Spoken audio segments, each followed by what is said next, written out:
السلام عليكم ورحمة الله وبركاته جميعا، إن شاء الله تكونوا بخير يا أحلى متابعين بالقناة وبمقطع جديد بالقناة. وبمقطع اليوم راح نشرح تحديث موبايل ليجند الجديد اللي نزل اليوم. بس قبل لا نبدأ لا تنسى اللايك والاشتراك وتفعيل جرس التنبيهات، ولا تنسى التعليق الجميل، ولا تنسى الصلاة على خير المرسلين محمد صلى الله عليه وسلم. وبسم الله نبدأ بالمقطع. طبعا مثل ما تشوفون هاي واجهة موبايل ليجند الجديدة، اليوم دخلت شفتها هيك. اوكي يا اخوان، وأول حدث هو الايموجي اللي داخل المباراة يكون بهاي الطريقة. طبعا راح اوريكم مقطع واتمنى تفهمون المقطع. مثل ما تشوفون يا اخوان، مثل ايموجي توديه لصديقك سواء داخل المباراة من تختار البكات او داخل الغرفة او الردهة كما تسميها اللعبة بهاي الطريقة. وايضا طبعا يا اخوان نزل سكين ليلى الليجند، على ما اعتقد الليجند نعم، ونزل سكين ثاموس، هذا سكين الليجند طبعا، وايضا يكون برقم. وعندكم سكن ثاموس، ورجع سكن نولان بالحدث هذا مال السحب، مو عارف اسم الحدث، البحر الهائج. اوكي، وبعد بي سكنات الكوليكتر اللي هنا فالير ويسنشون وفارسه، وبي ايضا اللاكي بوكس، سكنات اللاكي بوكس 5، وايضا بي سكنات الابيك ذلي.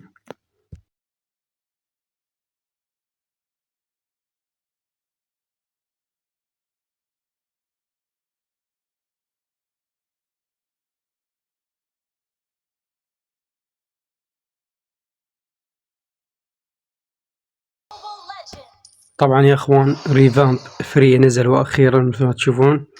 طبعا هاي الريكول، شوفوا الريكول اهم شي. اوكي،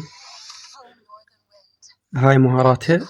الفيرست كما هي، التو صار كداش ويا ضربة تحس جاي تضرب. شوف شنو الباسف كما هو موجود. زائدا الشيء المميز بالالت واللي صار بيها ستن مثل ما تشوفون يا اخوان، بيها مثل داش، بهذا الداش راح تنطي هي ستن خفيف. شوفوا، وهذا الشيء صاير ينطيه ميزة انه تدخل على 5 او على 3 او على 2 بكل سهولة. طبعا حاليا فريه مته، دخلت جيمين رانك انا البطل جاي يتبند فما قدرت اجربه. ان شاء الله احاول باكر انزل لكم مقطعنا. راح يبيعون 3 مستن. طبعا هاي الدائرة انت تقدر تحددها وين تروح، نفس تقريبا خالد، نفس الت خالد. اوكي، يب كلهم ياخذون ستن.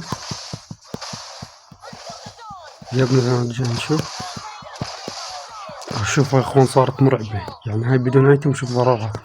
اشوفها صارت مرعبة يا اخوان، فرية، فتستحق صراحة الحظر، واذا ما انحضرت حاول تاخذها. وايضا بطل سهل يا اخوان، اشوفها والله فرصة انه تصعد بيها وتعدي الوريت مالتك بهذا الموسم.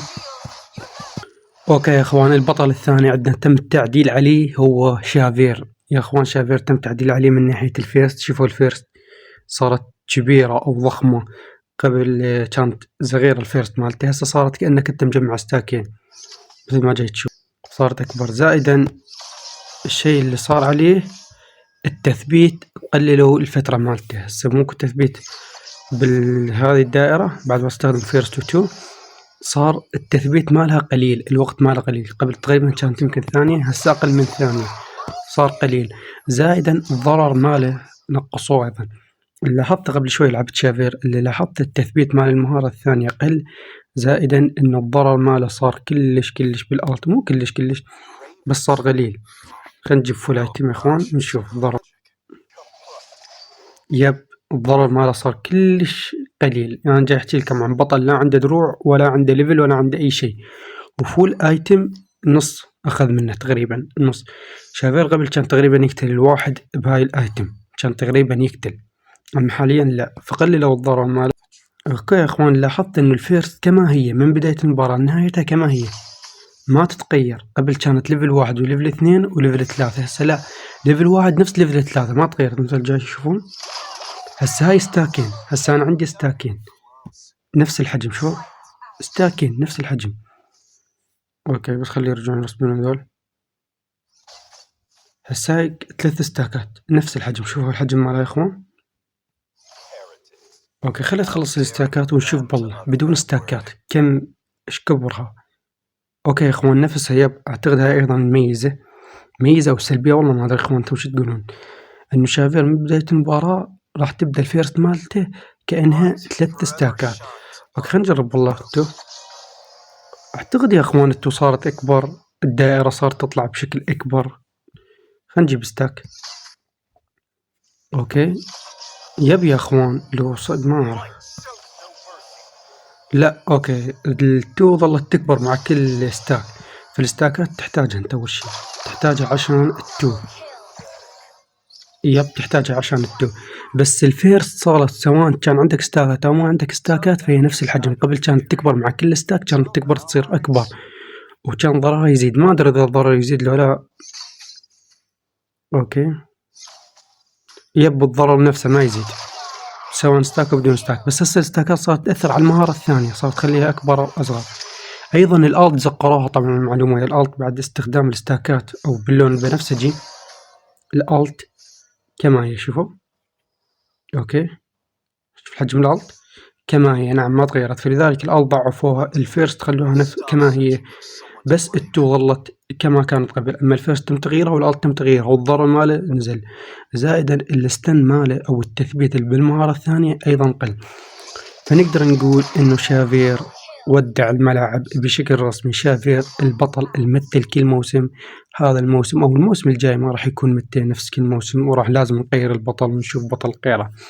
فشوف هاي سلبية صراحة من اللعبة. ما أعرف ليش البطل رغم إنه البطل منسي ما يلعبون به هواي، وكاونتراته هواي بشكل لا يحصى. فوق هاللعبة سوت له هذا التضعيف كله. أوكي يا أخوان، بالموند اللي عرفه إنه تم تغيير شكله الفعلي، يعني ما أعرف هل هو ريفامب لو لا. خلينا نشوف. أوكي صار سريع أخوان، صار سريع باستخدام التو.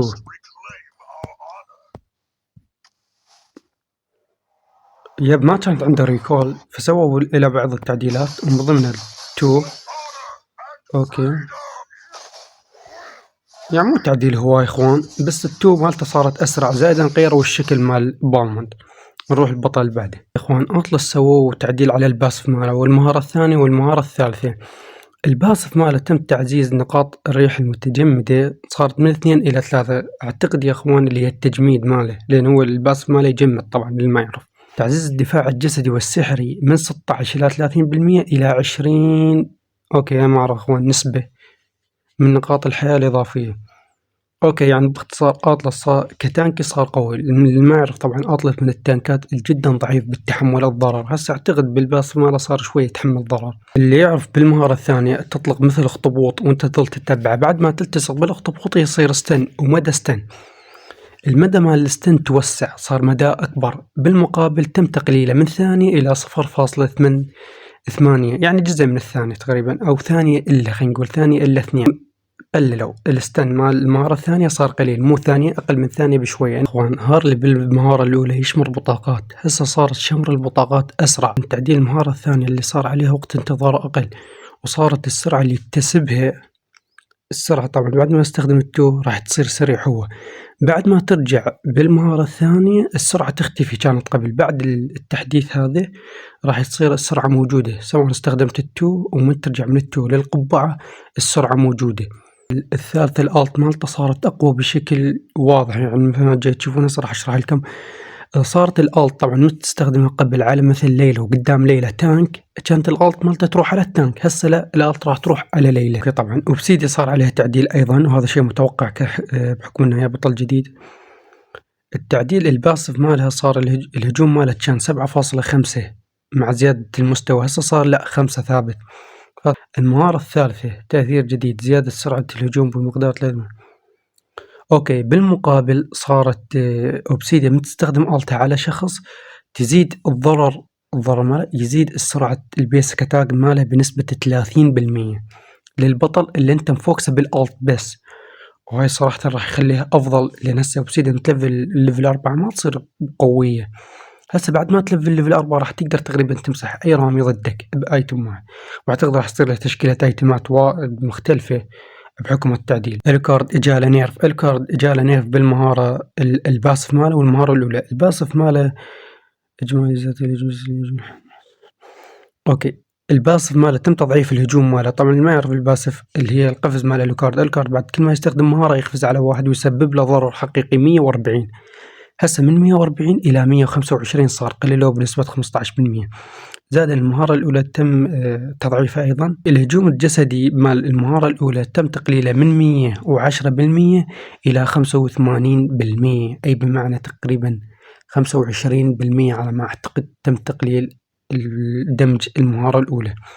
فالوكارد تقريبًا ما صار نفس قوته قبل، لأنه هو فعليًا قبل كان يعتمد على الفيرست كضرر والباس ماله، هسه اثنين ضعفوهن. فتقريبًا الكارد طلع من المتو أخيرًا يا أخوان. ويسنشن بلع نيرف خطير صراحةً. المهارة الأولى مالته الداج اللي هي تتفادى الاستنات، صار بدل لا يصير منيع لمدة ثانية صار منيع لمدة 0.4، يعني أقل من نصف ثانية منيع. أيضًا الألت كانت تكشف لك البوش أو تكشف لك الأعداء لمدة 5 ثواني، صارت تكشف لك الأعداء لمدة ثانيتين، يعني فعليًا لازم من تضغط على ألت يسنشن لازم تكون مركز على الخريطة وحافظ أماكنهم. اوكي، والنير اللي بلعته سيسيليا صراحة مرعب بشكل خرافي. سيسيليا تجمع ستاكات، طبعا الباس مالها تجمع ستاكات 10 ستاكات، وكل ثانية ينقص ستاك إذا ما ضربت أي أحد. هسه بدل لا صار كل ثانية ينقص ستاك، صار كل 0.3 ثانية ينقص ستاك، يعني تقريبا بعد كل ربع ثانية ينقص ستاك. بمعنى أوضح، بدل لا كان ينقص ستاك كل ثانية، هسه راح يصير ينقص 3 ستاكات كل ثانية. ومعروف سيسيليا تعتمد على الستاك مالها بشكل قوي كلش، فتم تدمير الستاكات مالتها يا اخوان. اوكي يا اخوان، ناتان باخر فترة صاير كلش قوي، واللعبة لاحظت هذا الشيء وحبت تبلع نيرف، وبلعته نيرف فعليا. الباسف ماله صار بدل لا ياخذ قوة سحرية إضافية 65% صار 60%، وتأثير الهجوم اللي كان ياخذه 65 من بالباسف ماله اللي هي الستاكات من 65% نقص إلى 60%، وكان أيضا يكتسب سرعة بالباسف ماله من 7.5% صار إلى 5% فقط. ففعليا ناتان يا أخوان تدمر تقريبا. هو كنت أنا صراحة لعبة كاونتر بأوبسيديا فدمرت اللعبة. أوكي، المهارة الأولى تم تقليل الضرر السحري مالها من 130 إلى 120. ضعف المهارة الثانية كذلك، كقلوا الدمج مالها كذلك من 65 إلى 60%. هي تنفجر المهارة الثانية، فهسه الانفجار صار من 13% إلى 12%، يعني فعليا نيرف دمر ناتان. اوكي يا اخوان، الى هنا وصلنا لنهاية المقطع. ان شاء الله عجبكم المقطع. اذا عجبكم لا تنسون اللايك والاشتراك وتفعيل جرس التنبيهات. لا تحرمونا من تعليقاتكم الجميلة، والى اللقاء.